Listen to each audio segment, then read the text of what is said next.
Hello student, स्वागत है आप सभी का एक बार फिर से हमारे इस ऑफिशियल यूट्यूब चैनल में जिसका नाम है एसओएल सॉल्यूशन। मैं चंदन कुमार हाजिर हूँ आप सभी के सामने अब एक और नई वीडियो के साथ।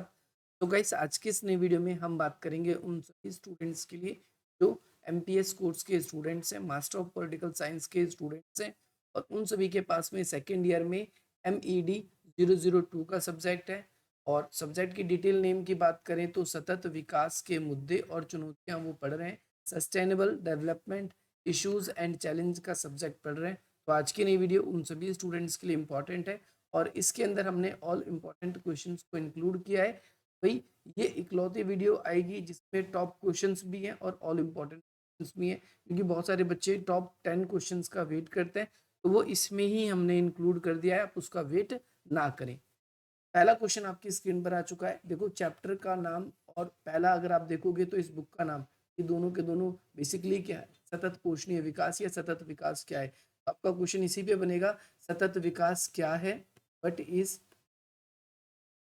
सस्टेनेबल डेवलपमेंट, और उसके क्या ऑब्जेक्टिव्स हैंगे। सस्टेनेबल डेवलपमेंट क्या है और साथ ही साथ में इसके ऑब्जेक्टिव क्या है सस्टेनेबल डेवलपमेंट के। तो मैंने ये वीडियो आप लोगों के लिए बना रखी है जिसमें आपको ये बताया गया है कि सस्टेनेबल डेवलपमेंट मतलब विकास करने का एक ऐसा तरीका जो सस्टेनिटी को बनाए रखे। देखो, सतत विकास का मतलब क्या होता है, विकास एक ऐसा क्रम जो लगातार बना रहे। विकास एक ऐसी प्रक्रिया है जिसके अंदर जो है लगातार लगातार विकास हो। ऐसा नहीं है कि आज हमारे पास जो संसाधन है उसका हम उपयोग कर लें और बहुत ज़्यादा डेवलप्ड हो जाए, फिर कल को हमारे पास संसाधन ही ना बचे, ऐसा ना हो।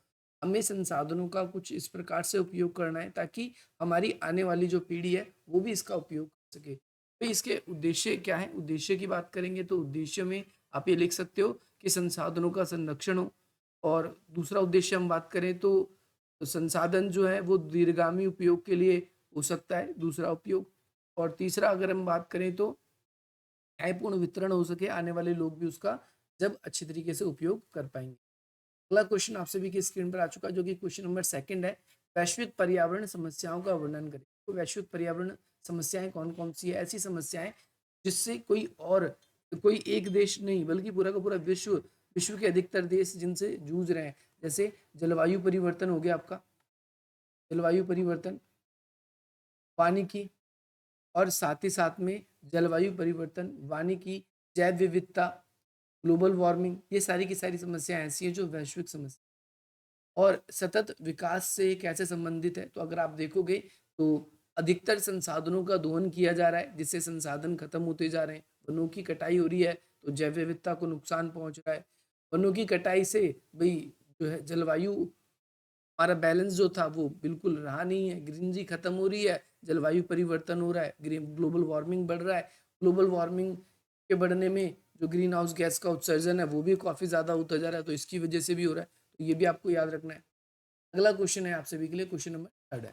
इसमें आपसे पूछा गया है पर्यावरणीय समस्या के निदान के लिए नागरिक समाज की क्या भूमिका है। भाई, नागरिक समाज, जो इस नागरिक समाज वाला क्वेश्चन अगर आपके पेपर में NGO लिखा आ जाए या फिर गैर सरकारी संगठन आ जाए, गैर सरकारी संग गैर सरकारी संगठन, इनकी भी क्या भूमिका है पर्यावरण को संरक्षण करने में, तो आपको कंफ्यूज नहीं होना, तो आप इसको सिंपली लिखना चाहो तो आप इसको भी लिख सकते हो। तो पर्यावरण एक समस्या है, इसके निदान के लिए नागरिक समाज की बहुत महत्वपूर्ण भूमिका है। और वैश्विक स्तर पर अगर हम देखें तो इसकी भूमिका देखने को मिल जाती है। विश्व स्तर पर बहुत सारी ऐसी संस्थाएं हैं जो आज पेड़ों को लगाने में, जीव जंतुओं को बचाने में या पर्यावरण के संरक्षण में अपनी भूमिका निभा रही है। आपको उनके कार्यों के बारे में पर्यावरण की रक्षा के लिए नहीं, दो अंतर्राष्ट्रीय समझौतों को बताने के लिए ये के लिए किए गए दो अंतर्राष्ट्रीय समझौते। आप इसके अंदर अंतर्राष्ट्रीय समझौते यानी दो समझौते हैंगे, आप बता सकते हो जो देशों ने किए। एक मॉन्ट्रियल समझौता बताना चाहो तो आप ग्रीनहाउस गैसों को उत्सर्जन कम करने के लिए क्योटो प्रोटोकॉल को किया गया है, तो आप उसको इसके अंदर बता सकते हैं। और अगर इसके सम्मेलन की बात करें तो भी बहुत सारे सम्मेलन हैं जिसमें सम्मेलन आ जाता है आपका रियो सम्मेलन जिससे हम बोलते हैं। इसके अलावा क्योटो प्रोटोकॉल है, जोहान्सबर्ग सम्मेलन है, आपका मॉन्ट्रियल समझौता है, पेरिस समझौता है, स्टॉकहोम सम्मेलन है, ऐसे बहुत सारे सम्मेलन हैं जिसको आप चर्चा करना चाहो तो आप कर इसके बारे में बता। अगला क्वेश्चन है, विकसित और विकासशील देशों के मध्य असमानताओं के कोई दो कारणों को बताइए। तो दो कारण बताने तो विकासशील देशों। विकसित देश सबसे पहली बात तो विकास ज़्यादा करते हैं, तकनीकी संसाधन इनके पास ज़्यादा है, पर्यावरण को अब संरक्षण करने में इनकी भूमिका रही है और साथ मतलब कर रहे हैं अभी भूमिका तो खैर इन्होंने पर्यावरण को पूरा नाश मारा है। जो विकसित देश हैं उन्होंने ही पूरा का पूरा पर्यावरण को नाश मारा है। विकासशील देशों के भी संसाधन नहीं छोड़े, अपने देश के संसाधन तो अभी सुरक्षित कर रहे हैं। इनको पता है कि आने वाले टाइम पे भाई जलवायु हमारे लिए क्यों इंपॉर्टेंट है, क्यों। अब आप देखो, जब दुनिया भर के डेवलपमेंट के नाम पर ट्रेन चलाना, ये चलाना, वो चलाना, शिप बनाना, इन सब में कितने सारे पेड़ों को काट दिया गया, शौक के तौर पे शिकारों में शिकार किए गए, वही वन्य संसाधन जो थे हमारे, जैव विविधता थी, उसको समाप्त कर दिया गया। लेकिन आज के ज़माने में ये हमारे लिए एक वैश्विक धरोहर हो गई, सुरक्षित करना है। विकासशील देशों के पास इतने ये नहीं है, तो आप लोग एक डिफरेंस ये भी लिखना चाहो तो आप इसके डिफरेंस ये डाल सकते हो। अगला क्वेश्चन है, पर्यावरण के संरक्षण के लिए भूमंडलीय प्रयास। भूमंडलीय प्रयास का मतलब है वैश्विक प्रयास। वैश्विक प्रयास कौन, तो वैश्विक प्रयास की जब हम बात करते हैं, भूमंडलीय प्रयास की बात करते हैं, तो जो अंतर्राष्ट्रीय समझौते हुए अंतर वीडियो बना रखी है पर्यावरण को लेकर, अंतर्राष्ट्रीय समझौते, उनके बारे में आपको बिल्कुल अच्छे तरीके से पढ़ना है और उनके सामने समस्या कौन सी है, बाधाएं कौन कौन। समस्या सबसे बड़ी ये है, आपसी अभाव है, विश्वास का अभाव है, कोई विश्वास नहीं है आपस में पर्यावरण को संरक्षण करने की, ये सबसे बड़ी बात है। दूसरी बात ये है कि पर्यावरण के संसाधन जो है सभी देशों में एक जैसे नहीं है, तो जिन देशों के पास संसाधन बिल्कुल कम है, अगर वो सबका यूज कर लेंगे तो आने वाली बिल्कुल भी यूज नहीं कर, तो सस्टेनेबिलिटी रह नहीं जाएगी। तो ये भी आपको याद रखना है। अगला क्वेश्चन ये भी बहुत, देखो, पारिस्थितिकी तंत्र जो है वो उसका संरक्षण क्यों होना चाहिए, इसकी व्याख्या। तो मैं आप लोगों को बता दूं, स्टार्टिंग में बताना भूल, वो बता दूं, आपका पेपर ये बहुत मुश्किल भी आता है और बहुत आसान भी आता है। बहुत आसान कैसे आता है, जब क्वेश्चन केवल 5-5 मार्क्स, तभी पेपर बहुत आसान होता है। लेकिन कई बार आप पेपर देखोगे, कई सारे पेपर डिस्कस किए, तो उसके अंदर कुछ पेपर ऐसे हैं जिसमें केवल 3 क्वेश्चन ही आते हैं, और 3 क्वेश्चन में ये होता है कि भाई वहाँ पर आपके लिए 15-15 नंबर के 2 क्वेश्चन हो जाएंगे, पहला दूसरा, और फिर तीसरा जो क्वेश्चन होगा उससे 10-10 नंबर के 2 शॉर्ट नोट। पेपर बहुत ज़्यादा मुश्किल बन जाता है आप लोगों के लिए। तो पेपर की जो प्रीवियस वीडियोस है मैं आपको रिकमेंड करूंगा, उनको भी देख लीजिए।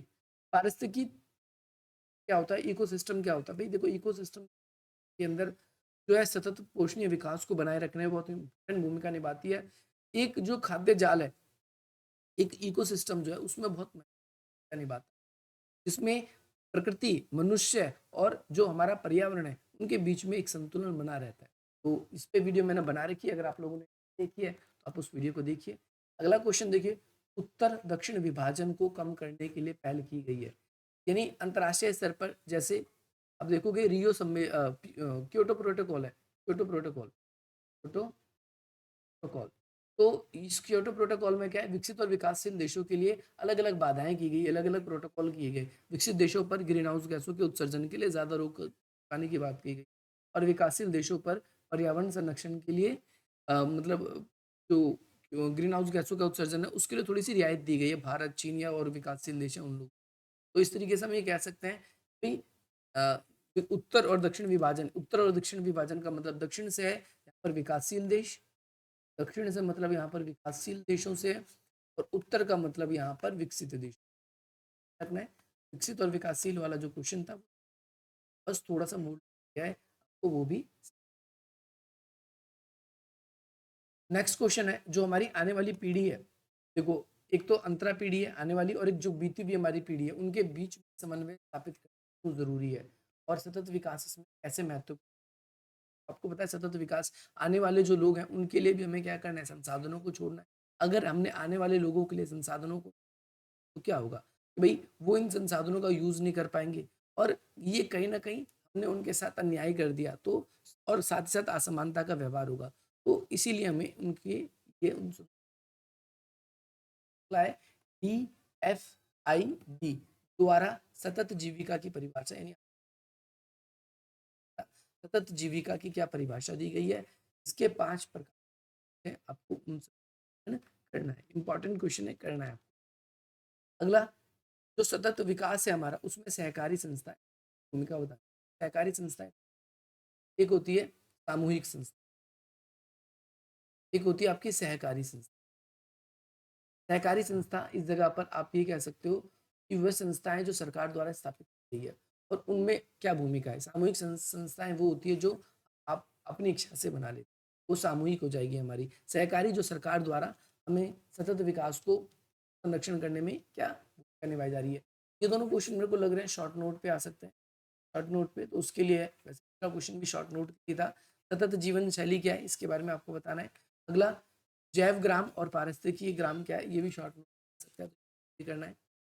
अगला क्वेश्चन है सततशीलता की अवधारणा क्या है। सतत की अवधारणा आपने पढ़ ली, तो सततशीलता की अवधारणा भी आपने समझ ली होगी। और सतत विकास की चर्चा करनी है, किस तरीके से सततशील और गैर सततशील में अंतर बताया गया है कि सततशील होगा तो क्या क्या होगा, सततशील नहीं होगा तो क्या होगा। अगला है ट्रिप्स के बारे में, इंटेलेक्चुअल प्रॉपर्टी राइट्स के बारे में, trade related intellectual property video बना रखी है भाई, ये भी आप लोगों को करके जाना है, ये भी इंपॉर्टेंट।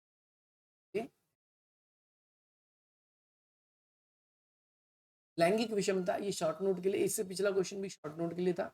लैंगिक विषमता और सतत विकास क्या है, ये भी बताना है इसमें। जैसे कि सतत विकास को बनाए रखने में महिलाओं का क्या रोल है, इसके बारे में आप चर्चा करेंगे।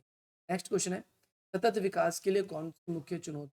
सतत जीविका प्राप्ति पर, सतत जीविका टिप्पणी पर टिप्पणी करनी है, और मुख्य चुनौती कौन कौन सी है, ये भी आपको इसके अंदर साथ ही साथ बता।